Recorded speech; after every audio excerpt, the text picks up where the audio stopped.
Hello, I'm Debbie Connolly. I'm from Safe Pets UK. I have 30 years experience in animal care and behaviour, and I'm going to talk to you today about your dog training and care needs.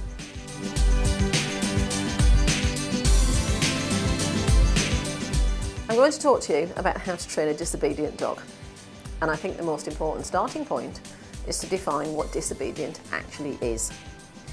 Surprisingly, it's different for different people. So for example, if you came to my house and saw my dogs, they wouldn't get on the sofa unless invited for a bit of a cuddle. That's not a problem. If I go in some people's houses, the opposite is true. So you have to define, first of all, what amounts to disobedience. If you have a dog who barks a lot, who runs around a lot, who's silly, is that really disobedience? Is the dog doing it on purpose? Does it have a strong personality? Is it a little bored? Or is it actually something you've taught?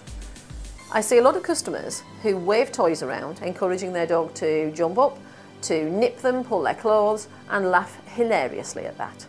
And then a visitor turns up, and the dog does exactly the same to them, and suddenly gets told off. It's not fair. What your dog needs is consistency. So you can't say 1 minute, jump all over me, pull these things out of my hand, and the next minute say, don't do that, that's naughty dog. You can only have one rule. It's not fair to do it any other way. So when you're training a disobedient dog, start with consistency. Talk to the rest of the family. Make sure the rest of the family expect the same thing.